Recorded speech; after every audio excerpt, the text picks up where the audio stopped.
तो श्रीनिवास जी की जो पत्नी है लक्ष्मीबाई, वो बड़ी भक्त है, पर श्रीनिवास जी धनवान तो खूब हैं पर दान पुण्य कुछ नहीं करते। ठाकुर जी के मन में आया कि लक्ष्मीबाई तो इतनी हमारी भक्त है, इसका पति श्रीनिवास भी हमारा भक्त होना चाहिए। तो ठाकुर जी एक दीनहीन से ब्राह्मण का रूप बना करके एक सामान्य से बड़े अति दीन ब्राह्मण का रूप बना करके श्रीनिवास जी की दुकान पर आ गए। उनका बढ़िया कुछ व्यापार था, वहां पहुंच गए।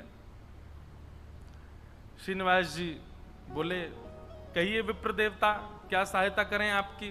बहुत ध्यान से सुनिएगा। भगवान दीन इनसे ब्राह्मण बन के गए, बोले देखिए आप तो नगर सेठ हैं, आप पर तो इतना धन है, आपका तो इतना बड़ा व्यापार है, मेरे बालक का जनेऊ संस्कार यज्ञोपवीत होना है, मुझ पर ज्यादा धन नहीं है, यदि आप मेरी थोड़ी सी सहायता कर देंगे तो मैं अपने पुत्र का जनेऊ संस्कार कर दूंगा। श्रीनिवास जी ने मन में विचार किया, बोले कि आज इसकी सहायता कर दी तो कल कहेगा बेटे का ब्याह है उसके लिए कर दो, फिर उसमें कर दूंगा, कहेगा बेटे के बेटा हुआ उसमें सहायता कर दो, ये लगा ही रहेगा। एक बार सहायता कर दूंगा तो हमेशा के लिए इसके द्वार खुल जाएंगे, आता ही रहेगा कुछ ना कुछ मांगने। तो श्रीनिवास ने कह दिया, आज मैं बहुत व्यस्त हूं, आप कल आ जाना। जैसी आज्ञा। दूसरे दिन फिर से ठाकुर जी आ गए, दीन इनसे ब्राह्मण, बोले आपने आज बुलाया था, आप कुछ सहायता कर दीजिए। अब वो अपना काम वाम इधर उधर करने लगा, दिखाने ऐसे लगा कि बहुत व्यस्त है। श्रीनिवास जी फिर बोले, आप कल आइएगा, मैं आज भी बहुत व्यस्त हूं, मैं कल आपसे मिलूंगा। ठाकुर जी बड़े दीनहीन, बड़े सरल, जैसी आज्ञा, मैं कल आ जाऊंगा। फिर चले गए। तीसरे दिन फिर ठाकुर जी आ गए। श्रीनिवास बोला, ये तो रोज आ जाता है, क्या करूं इसका? श्रीनिवास जी ने बाहर कुछ 2-3 बालक बैठा दिए, बोले जैसे ही ये ब्राह्मण आता देखे मुझे बता देना, मैं कहीं भाग जाऊंगा, मैं मिलूंगा ही नहीं इसको। रोज कल कल कल करते करते 3 महीने बीत गए। अब तो ऐसी स्थिति हो गई कि जैसे ही ब्राह्मण आता दिखता, श्रीनिवास कहीं से भाग जाता और सबको ये बोल देता, इसको बोल देना है ही नहीं, चले गए कहीं बाहर। कब आएंगे? बोले 2 महीना बाद आएंगे। 2 महीना की तो छुट्टी मिले। ठाकुर जी बोले, मैं 2 महीना प्रतीक्षा कर लूंगा, 2 महीने बाद आ जाऊंगा। और ठीक उस तिथि के 2 महीना बाद ठाकुर जी फिर आ गए।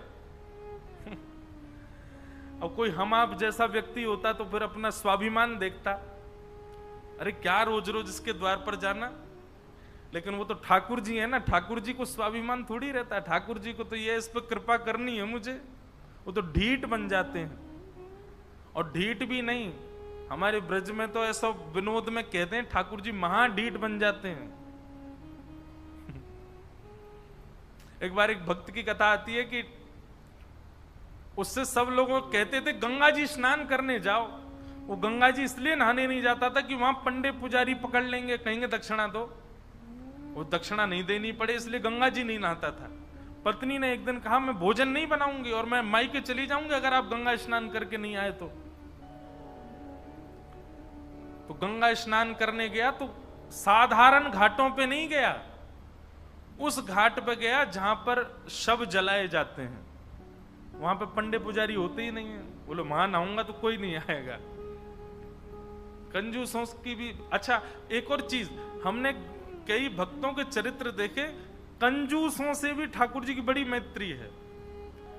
दान पुण्य करने वाले तो ठाकुर जी के हैं ही, लेकिन जो कंजूस होते हैं ना, ठाकुर जी उनका भी पीछे छोड़ते नहीं है, कैसे ना कैसे भी करके उनका पैसा निकलवाते ही हैं।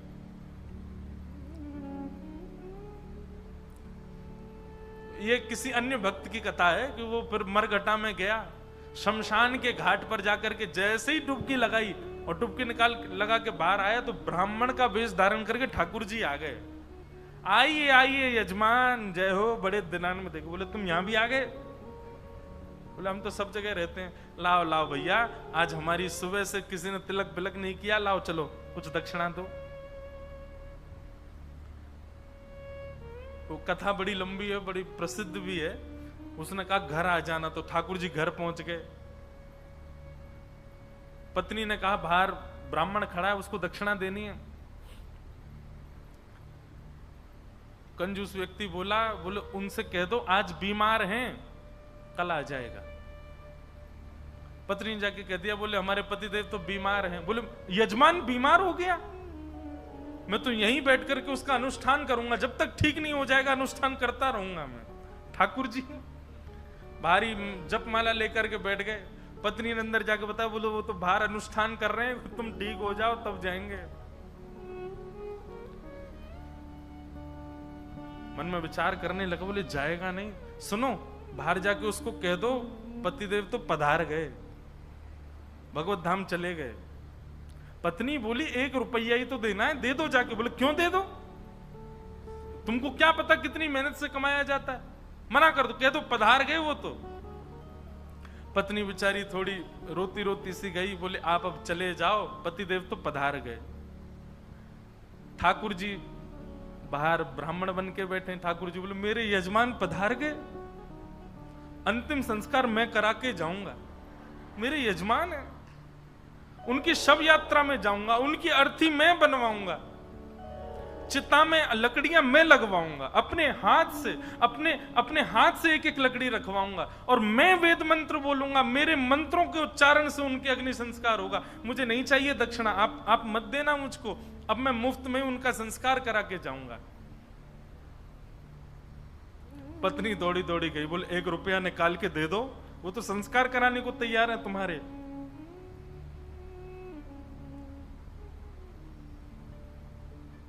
कंजूस बोला सुनो एक काम करो, अर्थी लगाओ तुम, और अर्थी बंधवा करके लेट गया। बोले चुपचाप बस ले चलो, थोड़ी दूर तक चलेगा, फिर वो चला ही जाएगा, जब दिख जाएगा ना कि हाँ ये वास्तव में मर गया है तो कुछ नहीं मांगेगा। महाराज अर्थी पर चढ़ गया, राम नाम सत्य बुलवाता हुआ जा रहा है शमशान, लेकिन 1 रुपया नहीं दे रहा है। ठाकुर जी भी चल रहे, बोले तू ढीठ है, मैं महाढीठ हूं, मैं भी लेके ही जाऊंगा। शमशान पहुंच गए, वहां पर चिता बन गई, चिता में शव को रख दिया। उसका छोटा बच्चा वो अपने पिता के पास जाके, पिताजी दे दीजिए ना, वो यहीं खड़ा है, वेद मंत्र बोल रहा है, आपके सारे तो पिंडदान करवा दिए उसने, अब दे दीजिए उसको। बोले तू कुछ मत कर, तू परिक्रमा लगा के चिता में अग्नि लगा, जैसे ही थोड़ी अग्नि प्रज्वलित होगी चला जाएगा, मैं उठ के बाहर आ जाऊंगा। बालक ने जैसे ही चिता में अग्नि लगाई, चिता जलने लगी। ठाकुर जी के मन में विचार आया, बोले भैया भगत, मैं हारा तू जीता, तू निकल के बाहर आ। तुरंत उसका हाथ पकड़ करके खींचा और ठाकुर जी अपने रूप में प्रकट हो गए। वाह भाई, तेरी कंजूसाई पर हम तेरे पर न्यौछावर हो गए, वाह ऐसी कंजूसाई, ऐसे अद्भुत अद्भुत भक्त हुए ठाकुर जी के। तो ऐसे ही थे ये श्रीनिवास। 6 महीना तक ब्राह्मण को लटकाए रखा, लेकिन उसको पैसा नहीं दिया। लेकिन रोज आकर के बैठ जाएं ठाकुर जी, तो बोले मेरे बेटे का यज्ञोपवीत होना है, कुछ दे दीजिए। श्रीनिवास ने कहा इससे बचने का कोई और उपाय ढूंढना पड़ेगा। और उसने क्या किया, खोटे सिक्के जो कहीं नहीं चलते, खोटे सिक्के, पुराने सिक्के जो जिनका कहीं अस्तित्व नहीं है, जिनको कोई लेता तक नहीं है, उनकी 2 थैलियां बना करके, 2 पोटलियां बना करके रखी। और आज जैसे ही भगवान आए तो दोनों पोटलियां उनके हाथ में थमा दी। बोले ये लो पैसा, तुमने मांगा मैंने दिया, अब कल से मत आना यहां पर। ठाकुर जी तो सब जानते हैं, अंतर्यामी। भगवान ने जैसे ही देखा, कहा बोले ये तो खोटे सिक्के हैं, ये तो कहीं चलेंगे ही नहीं, इनका तो कोई प्रयोग ही नहीं होगा। बोले देखो बात हुई थी धन देने की, धन मैंने दे दिया, अब खोटा दूं अच्छा दूं ये मेरे ऊपर है। तुम मंगता हो, मैं दानी हूं, मैं चाहे जो दूं, तुम मना नहीं कर सकते, लेके जाओ इनको। ठाकुर जी बोले कृपा तो इस पर मुझे करनी है, चाहे जो हो जाए। ठाकुर जी चुपचाप श्रीनिवास के घर पहुंच गए। और घर जाकर के उनको पता था कि पत्नी परम भक्ता है, उसके आगे जाकर के ठाकुर जी तो रोने लगे और रोते रोते बोले 6 महीना से श्रीनिवास जी मुझको रोज बोल देते हैं कल आओ कल आओ कल आओ, और 6 महीना बाद आज मुझको ये फूटी हुई कौड़ियां दे दी हैं, खोटे सिक्के दे दिए, कहीं नहीं चलेंगे, मैं अपने पुत्र का कैसे करूं यज्ञोपवीत संस्कार। वो तो परम भक्ता थी, उसका हृदय तो इतना द्रवित हो गया, इतनी व्याकुल हो गई, क्या करूं, मेरे द्वार पर ब्राह्मण देवता मांगने के लिए आए हैं और 6 महीना से परेशान ब्राह्मण देवता हैं। तुरंत दौड़ करके भीतर गई और अपनी अलमारी के अंदर से उनके पिता ने एक सुंदर नासिका में पहनने वाला एक क्या बोलते हैं उसको, नथनी,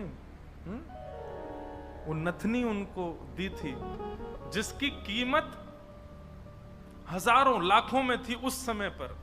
मतलब कि अगर उसको बेच दिया जाए तो खूब सारा धन लिया जा सकता था, इतनी महंगी। अंदर तिजोरी के अंदर वो छुपा करके रखी थी श्रीनिवास ने ही।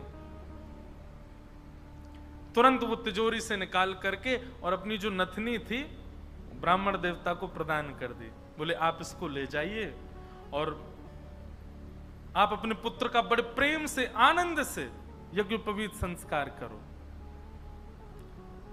ठाकुर जी तो बड़े प्रसन्न हो गए। ठाकुर जी उस नथनी को लेकर के सीधे श्रीनिवास की दुकान पे ही गए और दुकान पे जाके बोले देखो आपने तो खोटे सिक्के दिए, उनसे तो कोई काम बन नहीं रहा, अब मुझे एक दानी ने एक स्वर्ण की सामग्री दी है, आप उसको गिरवी रख करके मुझे 100 सोने की मोहर दे दो। श्रीनिवास बोला दिखाओ क्या दिया है। तो जैसे ही वो नथनी दी, वो नथनी तो देखते ही वो समझ गया ये तो मेरी पत्नी की है। उसने घुमा घुमा करके देखा और उसने मन में आया, बोले पत्नी है भी ऐसी, बड़ी सीधी है, भोली है, भक्त है, ये जरूर घर जा करके रोया होगा और उसने इसको निकाल, लेकिन उसने मुझसे पूछे बिना दे दी। श्रीनिवास ने कहा ठीक है मैं देता हूं, रुको। भीतर गए और अपनी दुकान की तिजोरी में ले जाकर के वो नथनी श्रीनिवास ने रख दी और बाहर आकर के कहा अभी मुझ पर मोहर नहीं है, आप कल आइए, कल 100 सोने की मोहर लेकर के जाइएगा मुझसे। भगवान बोले कल दे देंगे ना आप? बोले पक्का दूंगा, मैंने आपकी रख ली ना, नथनी अपने पास रख ली, सोने की मोहर कल दूंगा, अभी जाओ। ठाकुर जी तो वहां से चले गए। श्रीनिवास क्रोध में तिलमिलाता हुआ, आंखें लाल पड़ी, चेहरे का ताम्रवर्ण हो गया, घर पहुंचा अपने। घर में जाती चिल्लाने लगा कहां हो, बाहर आओ निकल करके। पत्नी दौड़ी दौड़ी आई, क्या हुआ क्या हुआ? बोले सुनो, तुम्हारे पिता ने जो तुमको नथनी प्रदान की थी बड़ी बहुमूल्य, उसमें बहुत सारे रत्न लगे हैं, बहुत सुंदर एक हीरा लगा, जरा लेके तो आना, मुझे देखनी है वो। अब पत्नी घबराने लगी, बोली वो तो मैंने ब्राह्मण को दे दी और श्रीनिवास अपनी तिजोरी में रख करके आए थे। इधर उधर घूमने लगा और बार बार पूछे कहां है नथनी, जल्दी लेकर के आओ। पत्नी घबरावे, थोड़ी देर में बोला यदि तुम लेकर के नहीं आई तो तुमको जीवित गाड़ दूंगा मैं, तुम्हारी मृत्यु कर दूंगा मैं, जल्दी लेकर के आओ, भीतर जाओ। श्रीनिवास का क्रोध देख करके जो लक्ष्मीबाई उनकी पत्नी थी वो कक्ष के भीतर गई, अंदर से किवाड़ लगा करके खूब रुदन करने लगी, स्मरण करने लगी, हे जगतनाथ, हे प्राणनाथ, मैंने अपराध किया है कि मैंने अपने पति से बिना पूछे घर की सामग्री किसी को दे दी, पर वो किसी दरिद्र व्यक्ति को तो नहीं दी, किसी गलत स्थान पर तो नहीं दी। एक ब्राह्मण बेचारा केवल अपने परिवार का पालन करने के लिए कुछ मांग रहा है, 6 महीने से परेशान था, उसको यदि मैंने दी, इसमें भी आपकी सेवा का भाव रखा मैंने, क्योंकि मैंने सुना है कि ब्राह्मण आपके मुख हैं, कोई ब्राह्मणों की सेवा करता है तो वो आपके मुख की सेवा के समान होता है। मुझसे अपराध तो हो गया है नाथ, लेकिन मैंने तो आपकी सेवा के लिए किया है। मेरे प्राण तो आज निकल जाएंगे, पति मुझे मेरे जीवित छोड़ेंगे नहीं, लेकिन मैं उनके हाथों मर करके उन पर दोष लगे ऐसा नहीं करूंगी, मैं स्वयं अपने प्राण त्याग दूंगी। और उन्होंने तभी वहां कक्ष में कुछ ऐसी सामग्री थी, उससे विष लेकर के एक कटोरी में और पीना चाहा, और अंत समय में बस एक भावना रखी, हे मेरे ठाकुर जी, केवल आप उस ब्राह्मण को सुरक्षित रखिएगा, उसके परिवार को सुरक्षित रखिएगा, कहीं ये लड़ते झगड़ते उसके ऊपर आक्षेप ना डाल दें, उसके ऊपर कोई कष्ट ना दे दें, उसके बालक का अच्छे से यज्ञोपवीत संस्कार हो जाए। मेरी बस यही प्रार्थना है। मैं प्राण इसलिए नहीं त्याग रही हूं कि मेरे साथ कुछ गलत हुआ, कुछ अन्याय हुआ।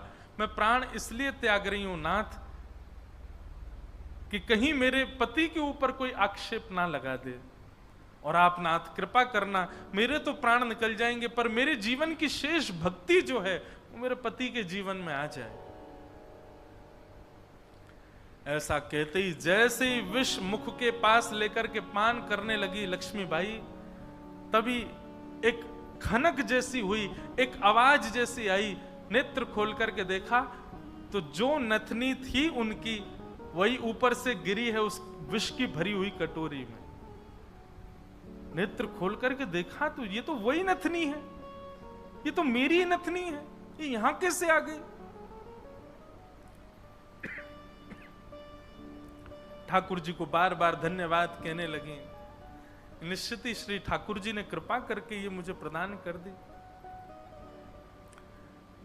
तुरंत उस पात्र को दूर रख करके नथनी हाथ में लेकर के, भगवान पर विश्वास तो उनका था ही, प्रसन्न मुद्रा में द्वार खोल करके बाहर आई और बाहर आकर के श्रीनिवास जी को दिखा दी, लीजिए ये लो नथनी। अब यहां श्रीनिवास का दिमाग घूम गया। बोले नथनी तो मैं अपनी तिजोरी में रख करके आया हूं, ये अंदर से कैसे निकाल के लिए आई? उसने नथनी पकड़ी, बोले ये तुम्हारी है ना? बोले हाँ मेरी है, देखिए ना वही हीरा है, वही रत्न है, वही स्वर्ण है। श्रीनिवास बोला हाँ है तो वही। वो कुछ नहीं, बात ही नहीं करी, नथनी लेकर के सीधा अपनी दुकान पर गया, और दुकान पर जाकर के तिजोरी जो कि यथावत जैसी ताला आदि लगा के गया, जनेऊ में चाबी फंसा रखी थी, चाबी निकाल करके जैसे ही तिजोरी खोली और तिजोरी खोल करके भीतर देखा तो जिस तिजोरी में नथनी रखी थी वो वहां थी ही नहीं। श्रीनिवास तो व्याकुल हो गया, बोले ये कैसे संभव हो सकता है? वो तो घर गया, घर जाकर के पत्नी से कहने लगा, बोले मुझे सब सत्य बताओ, मुझे पता है कि ये नथनी अंदर नहीं थी, लेकिन मुझे सत्य जानना है कि ये अंदर आई कैसे। मैं तुम्हारे हाथ जोड़ता हूं, मुझे सत्य बताना। तब पत्नी ने सारा वृत्तांत बताया। बोले एक ब्राह्मण 6 महीने से आपकी दुकान के चक्कर लगा रहे थे, आपने उनको कुछ नहीं दिया, वही मेरे पास आए तो मुझे कुछ नहीं मिला, तो मैंने वो नथ उनको प्रदान कर दी। बस मैंने उनको प्रदान की थी, अब आपको कैसे इसका पता चला ये नहीं। तो फिर आगे श्रीनिवास ने बताया, बोलो ब्राह्मण मेरे पास आए और मेरे पास आके नथनी को उन्होंने गिरवी रखा, 100 सोने की मोहर मांगी थी, मैंने कल आने के लिए उनको कहा, मैंने तिजोरी में रखी, लेकिन तुम्हारे पास कैसे आई अंदर? पत्नी ने बताया, बोले जब आप बहुत क्रोध करने लगे तो भीतर जाकर के मैं विष पान करने की योजना बना रही थी, और जैसे ही मैंने विष अपने मुख से लगाया तभी खनक करके आवाज आई, और जिस पात्र में विष था उसमें नथनी अपने आप आकर के गिर पड़ी। ये बात सुनते ही श्रीनिवास रुदन करने लगे, रोने लगे, और रुदन करते करते उनको वो बार बार ब्राह्मण की छवि दिखाई देने लगी, और बार बार उसकी छवि में ठाकुर जी का रूप दिखने लगा। वो स्मृति आने लगी कि जब मैं कह देता था कल आ जाना, तो बेचारे ऐसे हाथ जोड़ करके, ठीक है बाबूजी मैं कल आ जाऊंगा, पर कल आप दे देंगे ना मेरे पुत्र का यज्ञोपवीत होना है। ये सारी स्मृति श्रीनिवास के चित्त में उठने लगी, और ये विश्वास प्रगाढ़ हो गया कि ये सामान्य ब्राह्मण नहीं थे, साक्षात ठाकुर जी थे, और ये ठाकुर जी अनुग्रह करके मुझसे दान कराने के लिए आ रहे थे। अरे दान क्या कराने आ रहे थे, मेरे आगे हाथ जोड़ करके मांगने के लिए आ रहे थे। मैं जप नहीं करता, तप नहीं करता, संध्या नहीं करता, साधना नहीं करता, वो मेरे द्वार पर ठाकुर जी आकर के ऐसे खड़े हो जाते थे भिक्षुक के भांति कि कुछ दे दो। मैंने ठाकुर जी को भिक्षुक बनाया, मैंने ठाकुर जी को प्रतीक्षा करवाई, मैंने ठाकुर जी को टालता रहा। अपनी पत्नी के चरण पकड़ लिए, बोले तुम्हारी भक्ति किस योग्यता है? मैं तो घोर नास्तिक हूं, मैंने तो अपने जीवन में कुछ भी अच्छा नहीं किया। ये तुम्हारी भक्ति का प्रभाव कि ठाकुर जी मुझ पर अनुग्रह करने के लिए आ रहे हैं। मैंने ठाकुर जी को टहलाया, मैंने ठाकुर जी से प्रतीक्षा करवाई, मैंने ठाकुर जी को इतना कष्ट दिया इस संपत्ति के लिए, इस धन के लिए। तुरंत हाथ में जल लेकर के, अक्षत लेकर के, दक्षिणा रख करके अपनी पत्नी से कहा तुम भी हाथ रखो, और दोनों ने हाथ में हाथ रख करके अपनी संपूर्ण संपत्ति, जितनी संपत्ति है, दुकान, मकान, बगान, जो कुछ भी था उनके पास में, सबको संकल्पित करके कृष्णार्पण मस्तु, हम सब ठाकुर जी को अर्पित करते हैं। इस संपत्ति के चक्कर में मैंने ठाकुर जी से प्रतीक्षा करवाई, इस संपत्ति के आगे मैंने ठाकुर जी को इतना कष्ट दिया। और उसी दिन से ही श्रीनिवास की स्थिति ऐसी हो गई कि अपना जितना धन था धीरे धीरे धीरे धीरे करके ब्राह्मणों में, संतों में, वैष्णवों में, अयोग्यों में, गरीब कन्याओं के विवाह में, गरीब बालकों की पढ़ाई में करते करते करते करते एक तो होता है कि इतना खर्च करें कि हमारा घर भी चले, पर नहीं, इसकी तो ऐसी स्थिति हो गई कि अब वो कुछ रखते ही नहीं है अपने पास। अपनी दुकान भी बेच दी, अपनी सारी संपत्ति बेच दी, एक दिन अपना घर भी बेच दिया। परिवार के लोग धीरे धीरे कोसते कोसते दूर होने लगे। अरे क्या बुद्धि हो गई तुम्हारी, सब बेच दिया। सबको ठाकुर जी की सेवा और ठाकुर जी के जनों की सेवा में लगा दिया। एक फूटी कौड़ी भी अपने पास नहीं रखी। बोले कि नहीं, इसकी वजह से मैंने ठाकुर जी को श्रमित कराया, मैं इसको कैसे रख सकता हूं। और सब छोड़ करके, सब त्याग करके पत्नी ने कहा अब हमारे पास कुछ भी नहीं है, रहने के लिए घर भी नहीं है, भोजन करने के लिए अन्न भी नहीं है, पहनने के लिए वस्त्र भी नहीं है, अब हम क्या करें। बोले अब पकड़ो मेरा हाथ। अब हमने सब छोड़ दिया, क्योंकि अब तक सबको अपना माना था, पर अब हमारे नाथ, हमारे स्वामी श्री पंडरीनाथ हैं, श्री विठ्ठल भगवान हैं, चलो उन्हीं की शरण में, चलो उन्हीं के नगर में, वही खिलाएंगे, वही रिलाएंगे, वही सब करेंगे हमारी व्यवस्था। और श्रीनिवास अपनी पत्नी के साथ पंढरपुर आ गए हमेशा के लिए। यहां आकर के उन्होंने दिव्य एक संत थे, उनसे गुरु दीक्षा ली, और गुरु दीक्षा लेने के बाद केवल एक ही उनका काम, दिन में जाना और जाकर के श्री पंडरीनाथ भगवान का दर्शन करना, और पूरे दिन यहाँ के वैष्णवों का दर्शन, उनकी सेवा करना, यही उनका काम। दीक्षा के बाद गुरुदेव ने उनको दूसरा नाम प्रदान कर दिया। दीक्षा में एक नाम दिया जाता है, और अब तक उनका नाम श्रीनिवास था, अब उनका नाम पुरंदर दास हो गया।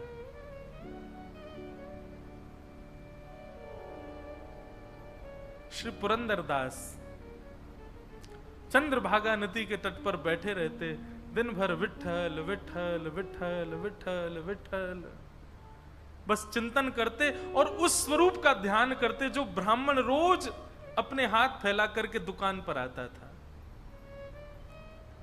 चार लोगों को बैठ करके बताते कि मेरी दुकान पर कैसे ठाकुर जी आते थे, और मैं नालायक, मैं दुष्ट प्राणी, मैं रोज उनसे कहता था कल आ जाना, कल आ जाना। अरे मैंने कितना बुरा किया, लोग खड़े करके दिखवाता था, दूर से दिख जाते तो मैं भाग जाता था।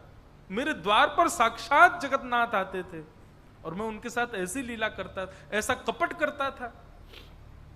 उस कपट का ही दंड दे रहा हूं खुद को।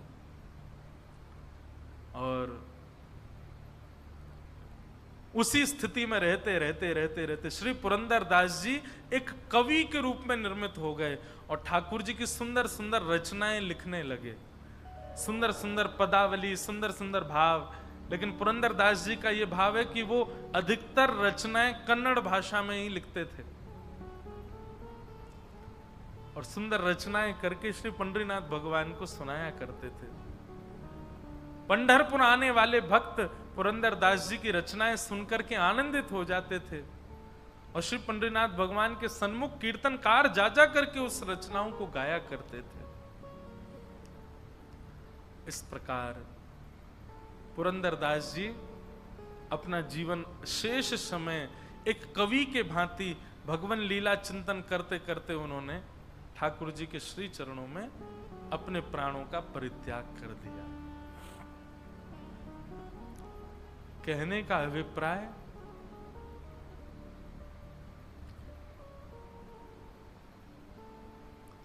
ये देखा जाता है अधिकतर कि घर में यदि माताएं बहनें भक्त स्वरूपा हैं, उनके चित्त में यदि भक्ति है तो उनकी भक्ति का प्रभाव पति पर, पुत्र पर, पिता पर और घर के जो सदस्य हैं उन पर पड़ता है और उन्हीं के भक्ति के प्रभाव से सब सुखी होते हैं। जिस प्रकार लक्ष्मीबाई की भक्ति के प्रभाव से श्रीनिवास परम भक्त हुए और परम भक्त होकर के श्री ठाकुर जी के चरणों को प्राप्त हो गए,